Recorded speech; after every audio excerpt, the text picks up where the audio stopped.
Bienvenidos a Pino Suárez 2, domicilio del diálogo, desde esta galería de presidentes de la Suprema Corte de Justicia de la Nación.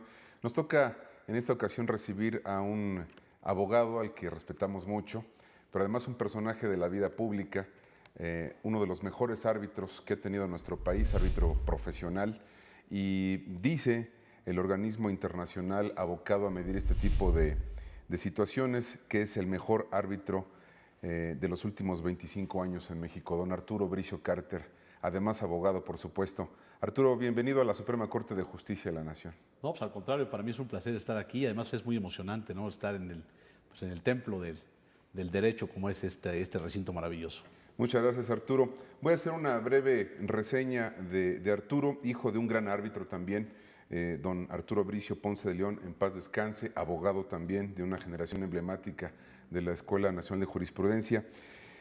Impartidor de justicia en las canchas, mi querido Arturo, esa es una parte muy interesante que nos mueve a reflexión, sobre todo para platicar contigo de anécdotas.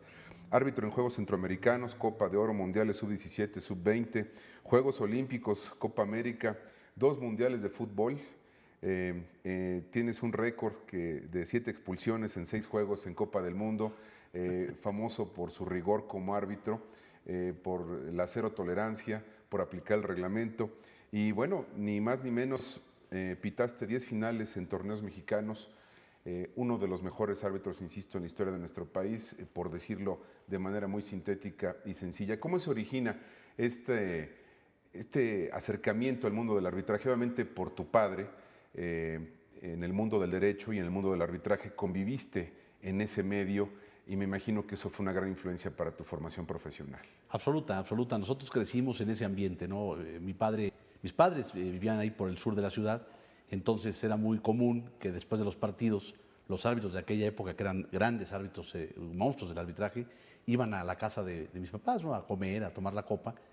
De hecho, nosotros, Eduardo, mi hermano y yo, aprendimos a manejar en los coches de ellos, nos encargaban ahí la botana y todo aquello, y crecimos en ese ambiente. De hecho, por ejemplo, íbamos a la Azteca, un niño de 14, 15 años pues se mete al vestidor de los jugadores, ¿no? Nosotros metíamos al vestidor de los árbitros. Entonces, esa fue la forma de crecer de nosotros, pero yo no pensaba, la verdad, ser árbitro, ¿no? Yo no tenía, ¿no? Y sobre todo a la edad en que me metí al curso de arbitraje, lo tomé como una cuestión más bien ocupacional. Lo que sucedió fue que a la mitad de ese curso, yo tenía 19 años, acababa de entrar a la Facultad de Derecho, y a la mitad de ese curso nos pusieron a arbitrar en ligas muy complicadas de aquí del Distrito Federal, la Invernal de Guadalupe, me acuerdo que le decían la Infernal de Guadalupe, y ahí empezamos a arbitrar. Entonces fue terrible porque fue un choque brutal, ¿no? Contra jugadores pues, llaneros completamente, canchas de tierra, agresiones, un día sí, otro también. A mí afortunadamente no me pegaron. Incluso el primer día que arbitré, bueno, dije, yo no sirvo para esto, ¿verdad? Casi regresé a la casa llorando de rabia, ¿no? De que no servía yo para esa cosa. Pero me quedé, reflexioné, me quedé en el curso, lo terminé y entonces entramos un grupo muy reducido al profesional. Estaba yo casi para cumplir 20 años. Y el reto era aprender a arbitrar, ¿no? Y siempre digo, entre broma y serio, que no sé si aprendí, pero me eché 22 años. No, por supuesto que aprendiste, tienes una gran experiencia. ¿Cómo es que se da el salto? Es decir, empieza casi como una casualidad por una influencia familiar, por un medio ambiente en el que se hizo propicio para que tú tomaras la decisión, pero hace falta echarse para adelante, conocer y sobre todo ir creciendo en un medio que es muy complicado. Se ha dicho y he escuchado a muchos árbitros mencionar que no se vive del arbitraje. El arbitraje es como un hobby, como una situación que va creciendo, que va de menos a más. Y obviamente hay retribuciones de muchas naturalezas, pero generalmente no se vive del arbitraje. ¿O me equivoco? No se vive del arbitraje. Ahora están un poquito mejor pagados los muchachos, cosa que me da mucho gusto, pero siempre he dicho que somos el último vagón del tren, ¿no? En la Federación Mexicana de Fútbol. Y es un medio hostil porque de los dos lados, ¿no? Del lado interno hay una gran competencia porque la pirámide se va cerrando, todos quieren pitar primera división, todos quieren ser árbitros FIFA y todos quieren una Copa del Mundo, entonces se va estrechando aquello. Y el medio externo es descarnado con el árbitro, ¿no? O sea, un chico debuta en un club de primera división como futbolista y sus compañeros lo arropan, la prensa lo protege, se le perdonan muchas cosas porque es un novato, ¿no? Al árbitro no. El árbitro desde el primer pitido que da en primera división se le van encima a todos, ¿no? O sea, y es un medio complicado, no es un tema fácil, ¿no? Entonces, todo eso pues la única forma que lo puedes pues solventar es enamorándote de la profesión, ¿no? Yo creo que muy al principio de mi carrera yo entendí que una forma interesante de no vivir una vida mediocre era abrazar con toda alegría la carrera arbitral, ¿no? Yo llevé al mismo tiempo mi carrera de abogado, yo litigué, viví del despacho toda mi vida, pero la pasión realmente, lo que me hacía palpitar el corazón y la adrenalina de los partidos, todo aquello, fue el arbitraje, ¿no? ¿De qué manera vive un árbitro un contexto complicado? Ya lo decías tú, es como ser ave de las tempestades, ¿no? Utilizando una anécdota taurina. Un estadio lleno para pitar un gran clásico, hablando ya de primera división, o un partido de Juegos Olímpicos o de Juegos Centroamericanos o de Copa de Oro, no se diga un partido de Copa del Mundo. Tú pitaste dos, tengo entendido que Estados Unidos 94 y Francia 98. Y con mucho éxito, con categoría y poniendo el nombre de México muy en alto. Y con personalidad sobre todo para aplicar el reglamento. Recuerdo con claridad pues un pasaje histórico en tu carrera, la expulsión a Zinedine Zidane, que era una vaca sagrada, quién iba a tocar a Zidane, ¿no? Y tú le disparaste la roja. Así fue. Fíjate que esto es un tema de educación arbitral, ¿no? O sea, es como cualquier profesión, tú vas creciendo poco a poco, vas cometiendo un montón de errores, nunca los dejas de cometer además. El tema es que te vas sobreponiendo a esa crítica, ¿no? O sea, el árbitro tiene que entender como juez, como es un juez deportivo, que tu decisión va a dejar a una parte contenta y una parte afectada. Eso es una cuestión que no tiene discusión. Y el día que lo entiendes, el día que incluso lo empiezas a disfrutar, te es hasta divertido, ¿no? Porque de pronto dices, bueno, la decisión que voy a tomar pues va a perjudicar a alguien o se va a sentir perjudicado a alguien, aunque no sea tu intención hacerlo, pero lo empiezas a hacer con gusto, ¿no? Y ya de ahí viene el buscar un estilo arbitral, ¿no? Yo tuve la gran suerte de ser arropado por árbitros muy importantes, ¿no? Y gente que eran grandes conocedores del reglamento, gente que era muy práctica también para poder dirigir, pero todos mis amigos tenían una línea en común. Eran árbitros de línea recta, de rigor arbitral, y a mí me gustó me gustó irme por ese carril, ¿no? Entonces, realmente yo no salía a la cancha a cazar a una estrella o expulsarlo, pero los estrellas muchas veces son los primeros que se quieren poner al tú por tú con la autoridad, y entonces, pues, ellos tienen que entender que ellos les pagan un dineral por jugar al fútbol, pero no por arbitrar. Entonces, jugamos y arbitramos. Si hacemos esa división del trabajo, todo va a marchar de maravilla. Si no, pues entonces tiene que aparecer el árbitro, ¿no? Yo alguna vez, con un jugador que me llevé muy bien en la cancha, como Alex Aguinaga, un gran profesional, un día se lo dije, ¿no? Le dije, mire, la gente paga un dineral por verlo a usted. ¿Quieren que me vean a mí? Yo con mucho gusto aparezco, ¿no? Para ser árbitro y llegar a las categorías, al nivel de éxito que tú tuviste en tu vida activa como árbitro, se necesita mucho carácter. Es decir, ¿cómo se solventa un estadio Azteca con 110,000 almas en un América Guadalajara, por ejemplo, en el que tú tomas una decisión, una expulsión, un penalti? Las presiones, hay veces, o en la mayoría de las ocasiones, el público, los aficionados en el estadio y desde sus televisores pitan el juego, es decir, esto fue penalti, esto fue una amarilla, esto fue una roja. ¿Cómo solventar esas presiones y el paralelismo con los jueces? Vamos a regresar a ese tema que tú ya sondeabas. Sí, bueno, acá el tema es que a diferencia de un juez, en un tema civil, en un tema penal, en cualquier rama del derecho, el juez tiene tiempo para analizar pruebas, para analizar alegatos, para analizar toda una situación. Y meditar, obviamente. No, por supuesto, meditarlo, ¿no? El juez deportivo, en este caso el árbitro, tiene una fracción de segundo para decidir, ¿no? Entonces, eso es una diferencia total, ¿no? La otra es que el árbitro de fútbol es el único juez deportivo que tiene que tener dotes atléticas. O sea, no es nada más la capacidad de juzgar, sino además tiene que hacerlo mediante un desgaste físico importante, ¿no? Entonces, eso es otra diferencia tremenda, ¿no? Y la tercera que yo añadiría, que dificulta también la labor del árbitro, es que tú manejas un estrés colectivo, un estrés de los jugadores, de los miembros de la banca, del público. O sea, todo ese mare magnum que se genera en un estadio, va sobre una sola persona, ¿no? Que en este caso es el árbitro. Y le aplicas el reglamento a personas o sujetos que no conocen el reglamento de su juego, que eso es todavía lo más terrible, ¿no? Porque no hay otro deporte que se pueda jugar sin conocer el reglamento de tu juego. En cambio, el fútbol, soccer sí. Lo único que todos sabemos es que desde chiquito te dicen, ¿no? Tira para allá y no metas mano. Es nuestro barniz de reglamento. Y muchos jugadores llegan a Copa del Mundo con ese barniz de reglamento. Entonces es un campo minado, ¿no? El poder dirigir partidos con esos ingredientes que te platico. Partidos que recuerdes particularmente por haber sido complicados en tu carrera.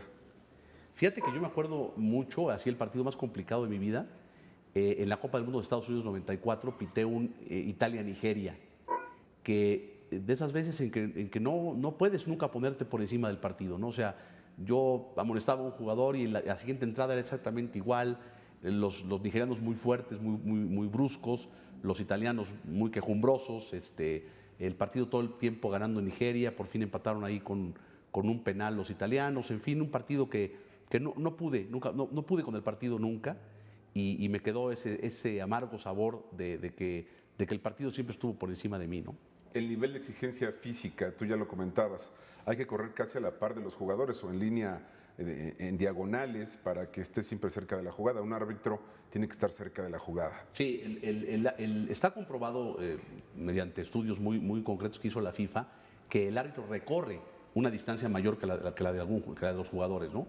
Claro, es otro tipo de esfuerzo. El árbitro no hace un pique a profundidad, no choca, no le dan de patadas, pero el recorrido durante 90 minutos está comprobado en FIFA que son de 12 a 14 kilómetros, o sea, que es un desgaste físico impresionante y además tienes que buscar la forma de estar angulado para poder determinar de mejor manera las jugadas, porque la cercanía ayuda, pero no es definitiva. En muchas ocasiones es mejor buscar el mejor ángulo que estar muy encima de la jugada y todo eso te lo da o te lo acaba dando los años y la experiencia, ¿no? ¿Qué pasaba, Arturo, cuando pitabas un juego y en la televisión en la noche veías que te habías equivocado? Por ejemplo, has marcado un penalti que no era o una falta que quizá no era de la gravedad que tú aplicaste en el momento del partido. ¿Qué pasa en ese momento por la cabeza del árbitro? El hubiera no existe. Sí, es una sensación muy desagradable, porque ya no tienes para dónde hacerte, ¿no? Entonces, cuando es un error normal, ¿no? Cuando es un error de que, híjole, pues era penal, no era penal, pues queda siempre el saborcito amargo, pero no pasa nada. Pero cuando es un error grosero, cuando es un error que dices, híjole, si a mí me cometieran esa injusticia, estaría yo pegado de las lámparas, ¿no? Es una sensación muy desagradable, pero al final no la puedes remediar. O sea, lo único que te queda es trabajar en cómo podrías haber evitado ese error, ¿verdad? Pero cada partido es diferente y no vas a poder abatir. La gente quiere ahora repeticiones instantáneas, que una bola de cosas, pensando que van a abatir el error humano. Mientras el juez deportivo, el juez del fútbol, sea un ser humano, el error va a estar presente porque el fútbol es un juego de aciertos y errores constantemente de todos los que participamos en él, ¿no? ¿A quién le vas en el fútbol mexicano? Fíjate que a mí me gustan y me gustaban desde chavito los Pumas, por razones, mi padre fue gerente del equipo, yo jugué una época ahí en las fuerzas básicas, en las reservas de los Pumas. El doctor de nosotros era, en la cuestión dental, era el doctor Mejía Barón. No, bueno. Mi padre trajo a Caviño y Spencer de Brasil, los trajo así, casi de la mano. A la casa de mis papás iban a comer los futbolistas, el Gonín, Ibas Ayala, el Pelé Bermúdez, que en paz descanse. Y luego yo estudié en la UNAM, ¿no? Entonces todos esos ingredientes pues hacen que los Pumas sean un equipo de mis simpatías. Sin embargo, el arbitraje me dio a mí muchas cosas satisfactorias, ¿no? Pero me quitó una muy importante, que es la pasión por el juego. Yo no me emociono viendo un partido de fútbol, sinceramente. Estoy viendo otras cosas. Un día estábamos con unos amigos y cayó un gol, pues todo, un gritadero de todo el mundo. Y le digo, no fue gol porque levantó la bandera el asistente. Y me decía un amigo, ¿cómo puedes estar viendo al asistente cuando cae un gol? Pues, hermano, así me pasa, así de maleducado estoy. Entonces estoy viendo más otro tipo de cosas que lo que es el partido en sí, ¿no? ¿Y sigues viendo ahora el fútbol sin pasión, a pesar de que ya no eres árbitro en activo? Yo creo que peor porque... Más frío todavía, porque ahora yo tuve la suerte de que me invitaran a trabajar ahí en Televisa, donde tuvimos la oportunidad de convivir y de conocernos. Y entonces, pues estás viendo todavía peor, ¿no? Porque la chamba es ver precisamente los puntitos finos del arbitraje, ¿no? Entonces, realmente... disfruto los campeonatos de los Pumas, me gusta que sean campeones, me gusta. Disfruto que lo disfrutes, yo también lo voy a hacer. Pero al final te juro que no lo veo así con con la pasión con la que me hubiera gustado o la pasión con la que lo veía cuando era niño, cuando no era árbitro, ¿no? Que bueno, nosotros éramos de repente hasta de no querer ir al colegio al día siguiente cuando perdía el equipo al que le íbamos, ¿verdad? Bueno, entre los árbitros un requisito sine qua non, como decimos los abogados, es quitarse la pasión, porque un árbitro apasionado no es un buen árbitro, ese es un valor entendido, ¿no? Sí, mira, hay una historia que te voy a contar rapidita. En los viejos tiempos, bueno, el campeonísimo Guadalajara Sí. era un equipo formado por grandes jugadores, pero eran unas vedettes, ¿no? Entonces un árbitro que ya falleció, por cierto, don Germán Fuentes del Villar, que era un tipazo de 10, le iba a las Chivas. Y entonces le tocó un día arbitrar a las Chivas y al minuto 20 les dijo, ¿cómo le pude haber alguna vez ido a ustedes, hijos de la mañana? Porque eran una bola de pelados, ¿no? Es una cosa inenarrable, ¿no? Sí. Entonces ahí te vacunan ellos solitos, ¿eh? De que ya no quieres saber nada del asunto. Bueno, vamos a hacer una pausa, regresamos con Arturo Bricio a Pinosuárez 2, no se vaya.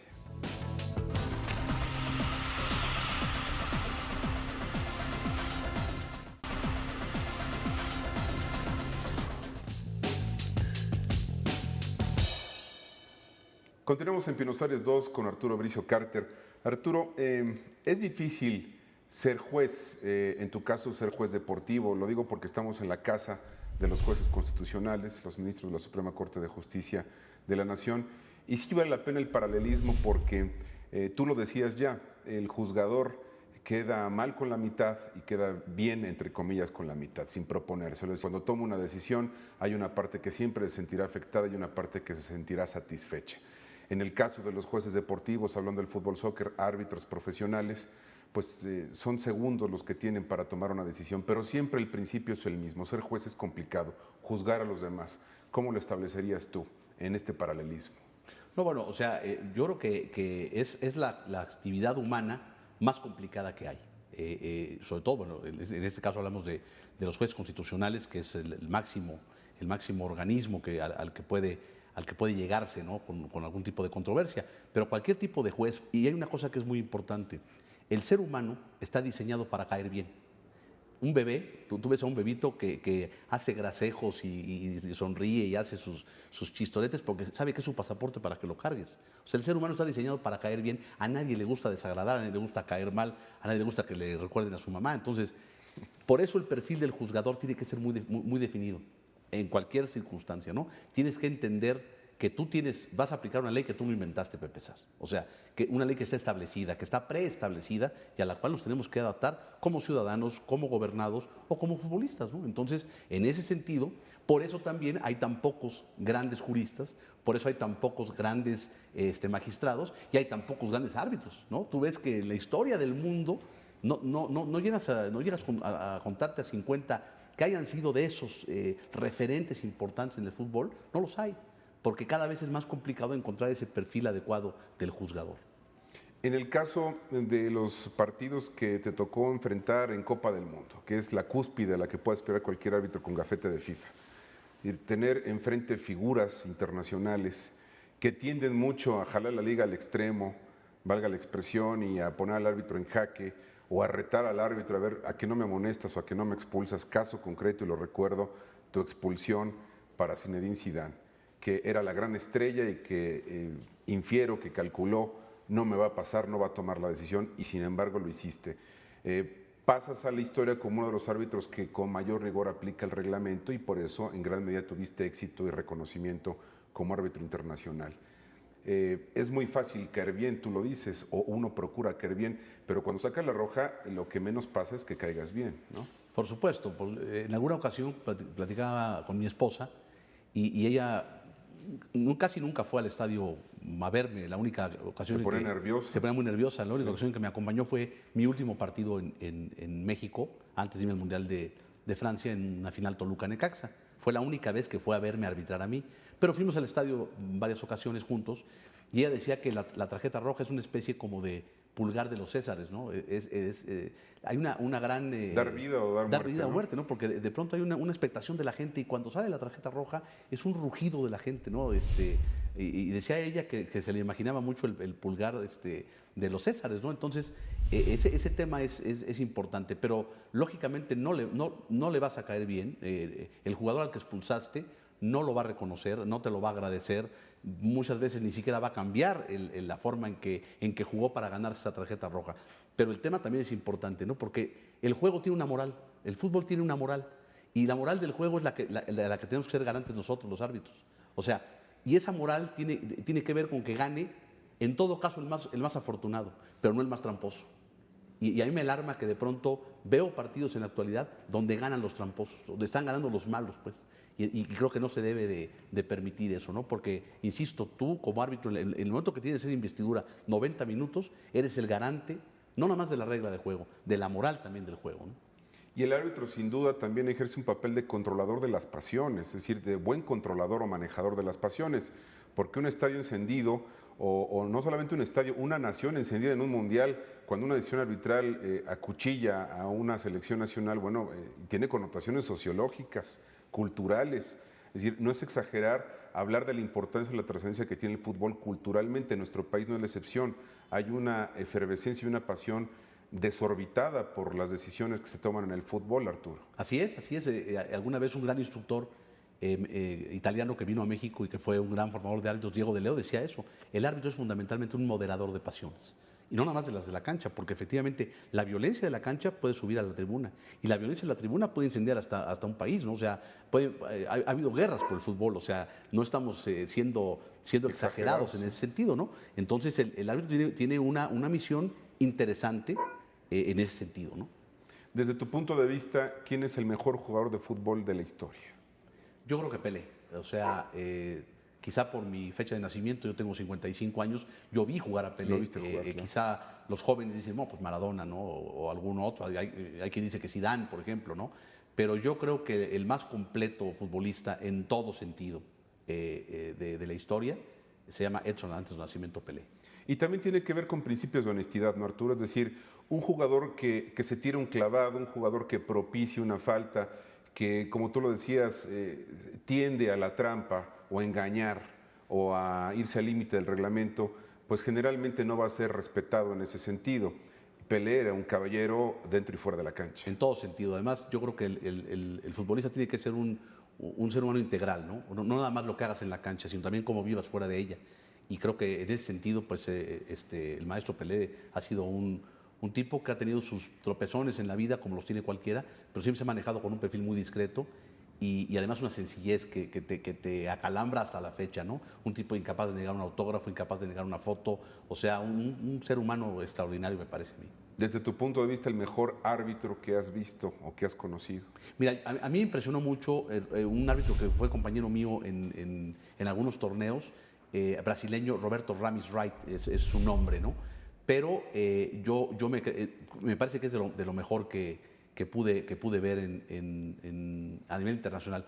Pero los mexicanos van con él, ¿no? O sea, yo creo que sería injusto si te digo de un solo árbitro mexicano, ¿no? Pero, por ejemplo, yo tuve la suerte de ser compañero de Mario Rubio, que era un extraordinario árbitro, Antonio R. Márquez, Edgardo Codesal, eran árbitros extraordinarios con una personalidad y cada uno de ellos tenía un perfil para aprenderle, ¿no? Y además eran muy generosos en el consejo, ¿no? En el tema de comentarte, de decirte cosas. Entonces, yo creo que no solamente mi admiración, sino mi agradecimiento a todos ellos, porque gracias a eso, yo que era muy jovencito cuando entré al arbitraje, pues pude ir abrevando en la sabiduría de ellos y se portaron muy, muy generosos conmigo, ¿no? ¿Tus estudios y tu profesión de abogado ayudaron para que fueras muy pulcro en la aplicación del reglamento de juego? Yo creo que me ayudaron las dos cosas, ¿no? Porque, por ejemplo, el arbitraje me dio una disciplina que apliqué en los temas laborales, en los temas de mi despacho, ¿no? Pero el conocimiento jurídico, el criterio, el estudio constante de la ley, todo eso, lo apliqué también en la cancha. El hecho de ver constantemente videos, de ir al estadio, de ser muy acucioso en la planeación de los partidos, como lo haces para defender un juicio. Entonces, las dos cosas se compaginaron y las disfruté muchísimo, ¿no? Yo hice la carrera de árbitro al mismo tiempo, me titulé el mismo año que debuté en Primera División y dejé el despacho el mismo año que me retiré del fútbol. O sea que fueron dos carreras igualitas prácticamente, dos torres de mi vida, el arbitraje y la abogacía, ¿no? Eres analista de fútbol en materia de arbitraje por tu categoría de experto. ¿Sigues disfrutando de igual forma el fútbol? ¿Podrías vivir sin el fútbol? No creo que pueda vivir sin el fútbol. O sea, el fútbol para mí es un estilo de vida, ¿no? O sea, creo yo que yo si volviera a nacer haría dos cosas iguales y lo he dicho muchas veces, ¿no? Volvería a ser árbitro de fútbol y me casaría con mi mujer. Eso es muy bueno. Y además yo creo que le va a gustar. Además se lo has dicho, obviamente. ¿Qué te falta por hacer, Arturo? Pues mira, yo creo que nunca se debe de terminar, lo platicamos hace un momento, el tema de los proyectos, ¿no? A mí me gustaría algún día poder escribir alguna especie de, no de memoria, sino algún tipo de anécdotas, ¿no? De lo mucho que pasó en la cancha, no a mí necesariamente, sino a todo el grupo arbitral con el que yo conviví, que hay anécdotas muy chuscas, anécdotas que le platicarían a la gente que el árbitro es un ser humano, ¿no? De carne y hueso que vibra, se espanta, llora, de pronto también se pone muy contento, o sea, un ser humano con todas las virtudes y con todas las miserias y alturas del ser humano, ¿verdad? Y alguna vez platicar eso me gustaría hacerlo, ¿no? Y por otro lado, bueno, consolidarme en el tema de los comentarios deportivos en la televisión, que es una cosa que a mí particularmente me llena, me gusta mucho y que me permite seguir vinculado con el deporte de mis amores. ¿Qué consejo le darías a los jóvenes con una trayectoria tan pulcra, siendo un hombre exitoso que logró lo que se propuso y que todavía tiene muchos proyectos? ¿Qué consejo tú podrías establecer para los jóvenes que te ven, que te escuchan, que te han seguido, que saben quién eres? Bueno, mira, si son jóvenes que no les gusta el arbitraje, yo los invitaría a que hicieran deporte, ¿no? O sea, yo soy un convencido que la actividad deportiva, la actividad física, es una especie como de desasolvador de los malos pensamientos, de la mala vibra, ¿no? O sea, el tipo que hace deporte está en otro canal y además soy convencido que un deportista en una cancha de juego es un delincuente menos en la calle, ¿no? Y aquellos que quieran algún día abrazar la actividad arbitral, que lo hagan enamorándose absolutamente de esa actividad, ¿no? El ser juez, el tener la calidad moral para poder impartir justicia en un campo de juego es un rango, es como un galardón, como las estrellas de un general, ¿no? Te las confieren, te las dan y tú debes de cuidarlas con todo el apego, con todo el esmero con el que se cuidan el tipo de las leyes del juego, ¿no? Finalmente, Arturo, ¿qué comentario le dirigirías a un ministro de la Suprema Corte de Justicia siendo juez deportivo? No, bueno, toda mi admiración, la verdad, toda mi admiración, todo mi respeto, pues el saber que en sus manos, en las manos de los ministros de la Corte, está el más alto tribunal del país, ¿no? O sea, hoy en las sesiones públicas, hoy las decisiones que ellos toman, la proclividad de todos los ciudadanos de querer inmediatamente acudir a la Corte, a veces hasta por quítame estas pajas, les han dado un papel protagónico en la vida pública de México, pero la asumen con mucha dignidad y en ese sentido pues decirles simplemente que les doy toda mi consideración y todo mi respeto. Arturo, muchas gracias por estos minutos para el canal judicial. Apreciamos mucho tus conceptos y que no sea la última vez. Es un gran honor tenerte con nosotros. Es un compromiso, nos volvemos a ver. Muchas gracias, Arturo. Muchas gracias a ustedes. También le agradezco a usted el favor de su atención a Pino Suárez 2. Lo invito a que siga en el canal judicial. Muchas gracias.